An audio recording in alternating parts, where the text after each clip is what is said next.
That morning, I saw Karen, our self-appointed HOA president, trapped between my new steel fence and the electronic gate she'd tried to hack open. She was screaming for help, claiming I'd locked her in. But the footage told the truth. She'd walked in on her own, trying to steal my gate code again. Funny thing is, that wasn't the moment I beat her. It was the moment I realized she'd already lost.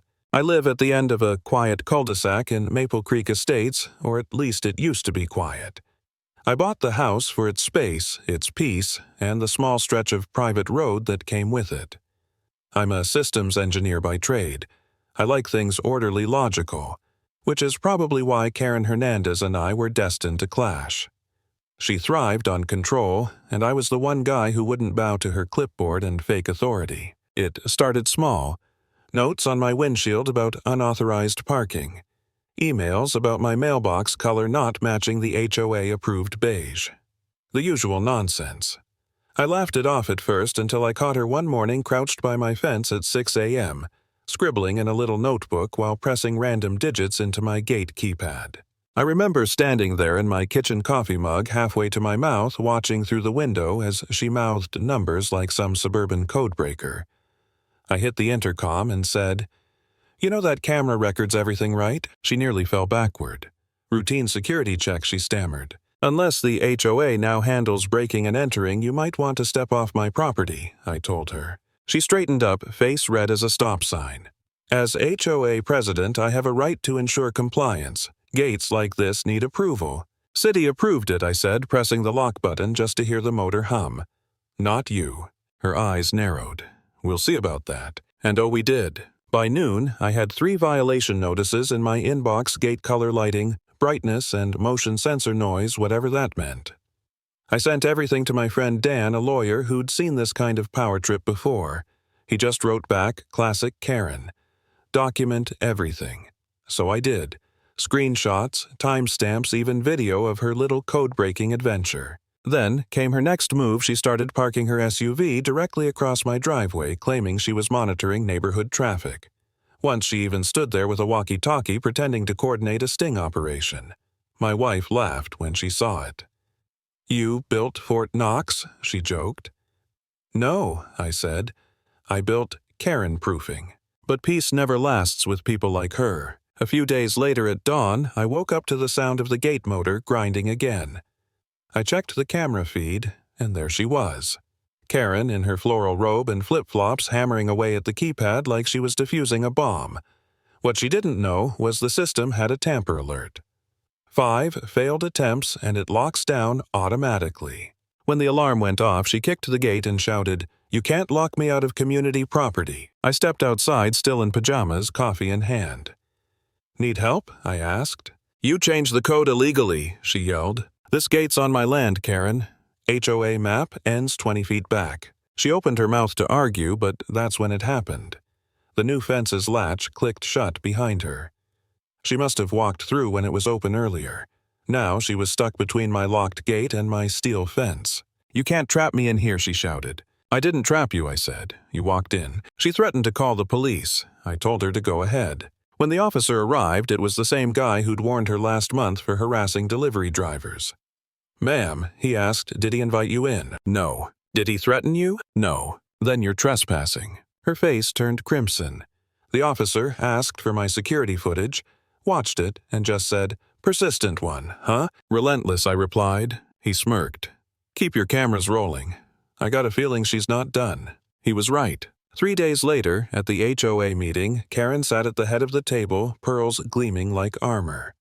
A certain homeowner, she began dramatically, has violated multiple community standards and unlawfully detained me. I raised a hand. Would the homeowner like to play the footage? The projector came on. There she was, trapped between the gates, yelling into the void, while I stood there sipping coffee. A few chuckles rippled through the room.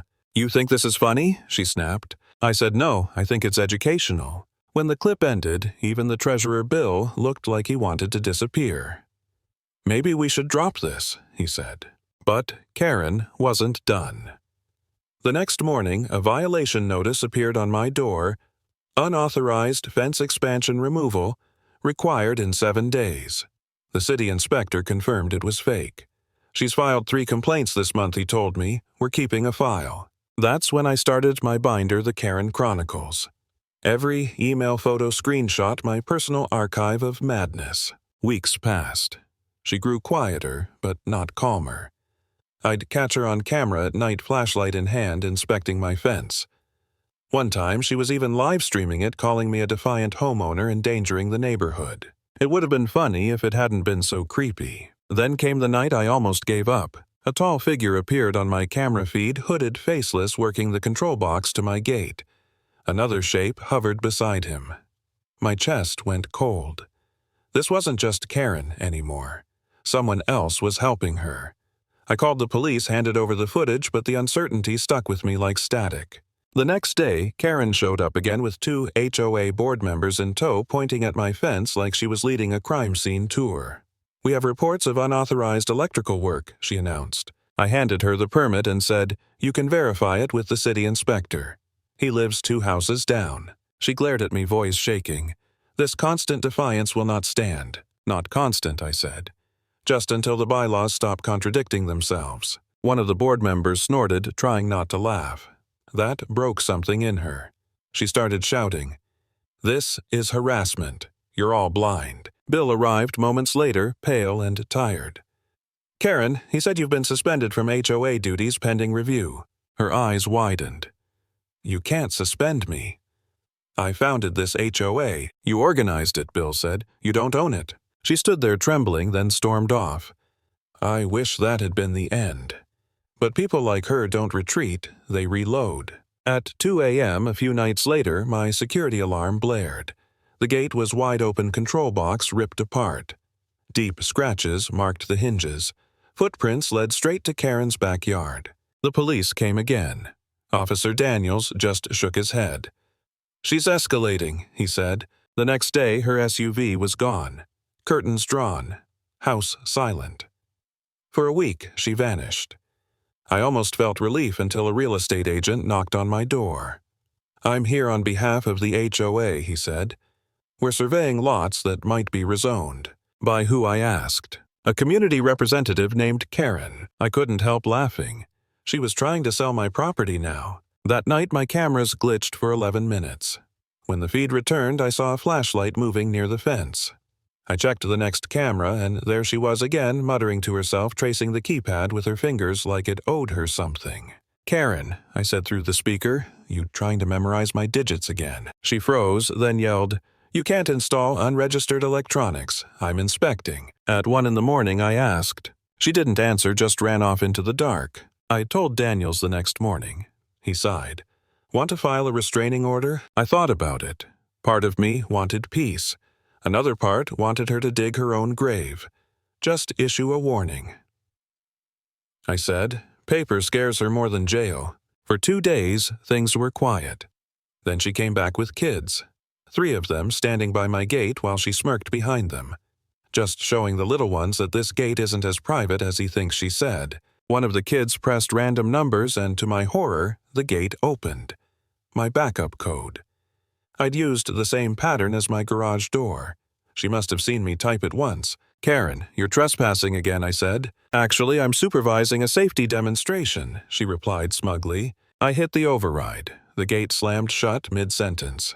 "You're endangering them," I snapped. "Don't be dramatic," she said. "Maybe if you weren't obsessed with walls, they wouldn't seem so tempting." That was it. "You're done, Karen. I've got video witnesses and proof you knew my codes. Keep pushing and this becomes criminal." Her face faltered. "You wouldn't dare. Watch me." That night I changed every code, replaced the keypad, reset the system. My wife called it Karen Proofing 2.0. But peace didn't last. The next morning, a fake fine appeared in my mailbox, $500 for unauthorized security upgrades. Signed, Acting President Karen L. Hernandez. The address on the letterhead was her house. I sent it to Bill. His reply came 5 minutes later. "Oh, for God's sake, I'll handle it." By noon, a utility truck pulled up outside. "Scheduled water shutoff," one worker said. "Ordered by HOA president." I pointed to her house.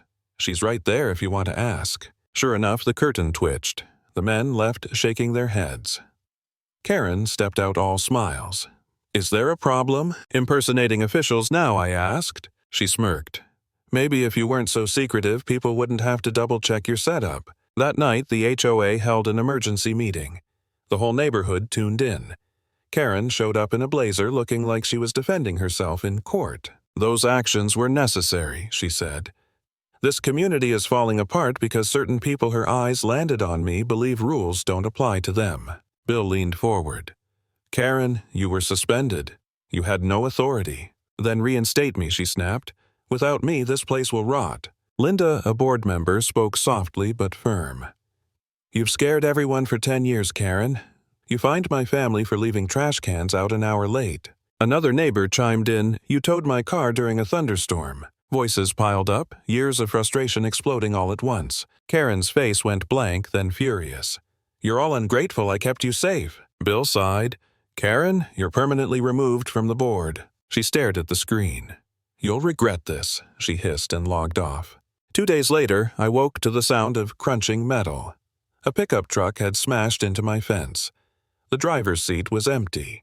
On the ground lay a single pearl earring. They arrested her that evening, caught sitting alone in the empty HOA office surrounded by old paperwork. When asked what she was doing, she said, keeping order. I didn't feel triumph, not really. Just exhaustion. Relief mixed with something like pity. That night I walked my fence line. Blue paint still streaked across the panels where she'd vandalized it, words half washed away by rain. You locked me out. Now it's your turn. I left the marks there, a reminder of what happens when control turns into obsession. Because in neighborhoods like ours, some people don't want peace. They want power. And when you take that power away, they'll do anything to get it back.